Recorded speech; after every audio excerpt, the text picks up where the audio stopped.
Now we're going to fast forward to dialysis.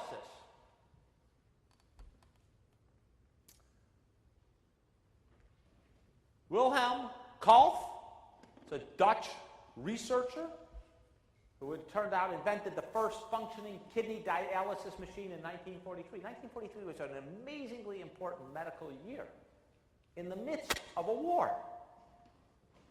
Turned out resources were scarce. He's Dutch. Nazis occupied the Netherlands. But he created a dialysis machine out of sausage skins, beer cans, a washing machine, and other household items. Pretty creative. You got to hand it to those Dutch. Using beer cans after you've drunk the beer. Really impressive. You might ask, what the hell is he doing dialysis research for in 1943 in the Netherlands? I have no idea, but it does strike me as a little bizarre. If you're a doctor, that's what you're doing in the middle of a war. It's kind of like making art while everyone is destroying the world all around you. A little weird. However, his dialysis machine was only useful for short-term dialysis, acute kidney failure, because you had to plug in the dialysis machine into an artery to take the blood out, clean it out through all those sausage skins, and then send it back in through a vein. You had to do that 3 times a week. You use up veins. Anyone who's ever seen a drug addict understands, right? You only got so many veins that you can actually access with a big wide-bore needle because you don't want it to clot. And so you use them up. You can't do this on a chronic basis. You can't do this week after week after week. Either you have a short-term problem with your kidneys and you're going to recover, or it ain't going to work for long-term kidney failure. Well, biomedical research comes to the rescue. In 1960, in Seattle, Belding Scribner develops a shunt, what's called an AV, arteriovenous shunt, that links the artery and vein, got rubber on there so you can repeatedly stick it without using up the person's own vein. And now we can do chronic kidney dialysis over and over and over again without burning through those arteries and veins and keep people alive. Hemodialysis machines were introduced into a number of cities over the next 10 years. Los Angeles, San Francisco, Boston, London, and others. But you had way more patients than machines that would operate, because someone has to sit on a machine for 3 or 4 hours at a time. Even if you're running them 24/7, maximum number of people you can get on a day is 8. People need to be dialyzed 3 times a week. So you can only get 16, 20 people off one machine. So only 1 in 50 patients with chronic renal failure could receive hemodialysis in 1962. Decisions needed to be made about who would get access to those limited machines. All right, clickers. You needed to decide which one of the patients with chronic renal failure should get dialysis. Which of these patients do you put on your limited machines? People with the best prognosis, people who live in Seattle, your own patients who are under 18 years of age, only insured people who had enough money or could go out to church and other bake sales and raise enough money to pay for the treatment because you had to get it 3 times a week for the rest of your life, or people without a criminal record. What's your criteria? Well, your top priority is no criminals, and after that, residents of Seattle. All right. Well, Seattle learned a little something from history. They created a committee that was called the God Committee to allocate spots on the dialysis machines. It was officially titled the Admissions and Policies Committee of the Seattle Artificial Kidney Center at Swedish Hospital. It included a lawyer, a minister, a banker, a housewife, a local state government official, labor leader, surgeon.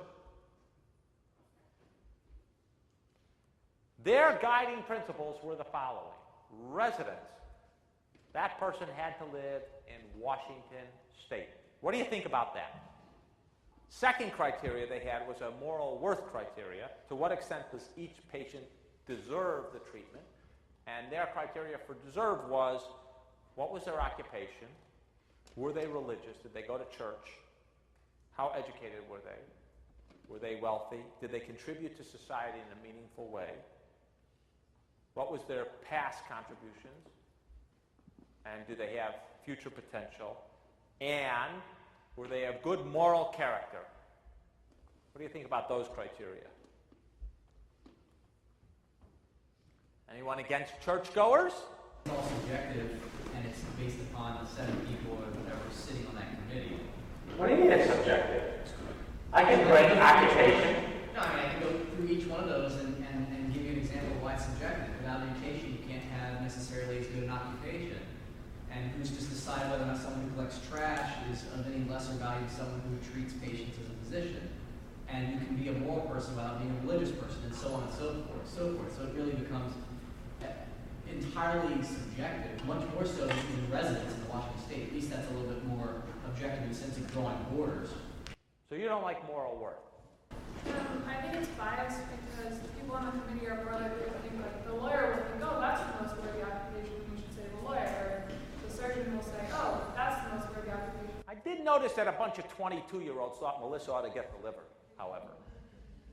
Burden of loss. What would be the consequence if the patient died in terms of saddling society with dependent children? So if you had children, you were at increased likelihood of getting dialysis because we didn't want children on welfare. Last, capacity to accept the treatment. Does the patient have the discipline and wherewithal, the compliance question, to see the treatment through? Proximity to the treatment center, emotional stability. Now notice they separate living in Seattle and compliance, proximity to the treatment center. So they actually thought these were different. What do you think of burden to society and capacity to actually accept the rigors of 3 times a week dialysis, which are not trivial, even today with a lot better machines, faster procedures, etc.? Unless burden to society is literally just how many dollars in welfare are we going to have to pay the people who are left over after you die, I think burden of loss and capacity to accept treatment are essentially equally subjective as moral worth. So you think we should just get rid of them? Well, I think that this decision can't be made objective. Well, do you think compliance should count at all? Oh, I think it should count. You think that, did I hear you right by saying you don't think there's an objective criteria? Anyway, it's all going to be subjective, so we might as well include that. Not unless it's straight up who gets on the waiting list first. Okay. Anyone else? Yeah, I found burden of loss extremely strange criteria because, see, the way that they did it was just number of dependent children, whereas, would you take into account whether someone's a single parent or whether there's other caretakers who could take care of the children? Well, this is 1963. Women didn't work.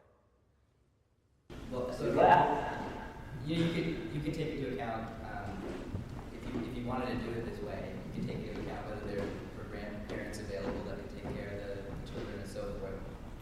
It seems like the way they did it was bizarre. 10 years later, after the discovery, roughly 4,000 patients in the United States a year were being kept alive by dialysis. Just 4,000. However, at that time, costs were incredibly prohibitive. And there had estimated at least twice as many patients who needed dialysis were available. Home dialysis cost between $5,000 and $7,000 per year, and you had to invest between $12,000 and $19,000 for the kidney machine. And if you went to a center and got hooked up, so home dialysis is peritoneal dialysis, where you put fluid in your stomach and pulled it out. Hospital-based dialysis was $15,000 to $25,000. We haven't given you the average income at that time, but let me just say that that was the period where payment for lawyers, I think, was on average for starting lawyers was $15,000. So you're talking about entry-level lawyer income for a year to pay for this dialysis. Pretty high costs. Growing pressure over dialysis, and in November 1971, Wilbur Mills, a Democrat of Arkansas, he was chairman of the House Ways and Means Committee. The House Ways and Means Committee is the most powerful committee in the House, decides taxes and how we're going to spend. He has control over healthcare legislation. He organized hearings on the federal funding of renal dialysis patients. He has this hearing. Shep Glazer, who's the vice president of the National Association of Patients on Hemodialysis, is testifying. Before he testifies, he has his wife hook him up to a dialysis machine. He strolls into the hearing room, hooked up to the dialysis machine, getting himself dialyzed. He says, "Let me introduce myself personally. I am 43 years old, married for 20 years, with 2 children ages 14 and 10. I have a major medical insurance policy which pays for dialysis, but the funds will soon be consumed by these expensive treatments. I was a salesman until a couple of months ago, until it became necessary for me to supplement my income to pay for the dialysis supplies. I tried to sell a non-competitive line. I was found out. I was fired from my salesman job. Gentlemen, what should I do? End it all and die? Sell my house for which I worked so hard and go on welfare? Should I go to the hospital under my hospitalization policy? Then I cannot work. Please tell me, if your kidneys failed tomorrow, wouldn't you want the opportunity to live? Wouldn't you want to see your children grow up? If you're a congressman, if you're Wilbur Mills, what do you do? What is your answer to Shep Glazer?" As a congressman? Yeah, you're sitting there. You called the hearings. This guy's sitting in front of you. He's challenged you. What do you say? I will try to introduce him. We're going to try to help you. Right. What do congressmen do? You're head of the Ways and Means Committee. What do you do? It's exactly what you do. You say, we're going to solve this problem. This is unacceptable. I can't have a guy dialyze himself in front of me, right?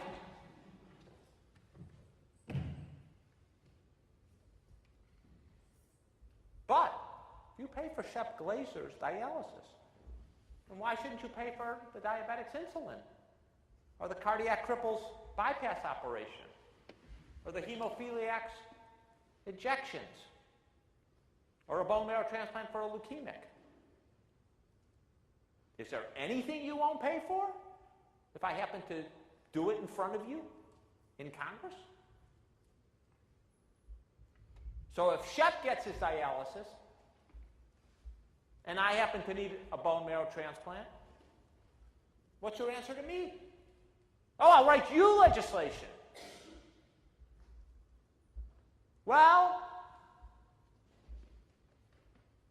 in 1972, H.R. 1, you know what H.R. 1 stands for? H.R. 1, the first bill of the session. Richard Nixon signed amendments to Social Security into law.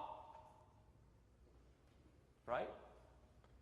Those amendments into the Social Security bill included a provision to provide federal funding through an extension of the Medicare coverage to renal failure patients who needed dialysis and then subsequently renal transplant. 40 years later, last year, ESRD, end-stage renal dialysis program, accounted for 6.7%, $25 billion worth of the Medicare program. Right? It covered 1.2%, 570,000 patients of Medicare. And it doesn't just cover dialysis for people over 65. It covers dialysis for anybody in the United States who needs it, regardless of age, regardless of income. It is the one socialized disease in America. You want socialized medicine? Turns out end-stage renal disease is that disease. Is that fair?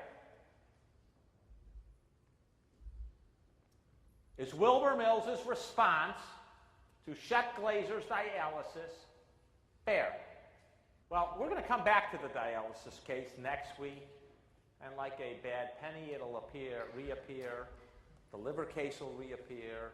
Many of these issues certainly are going to reappear. So thank you very much, and we'll see you next week.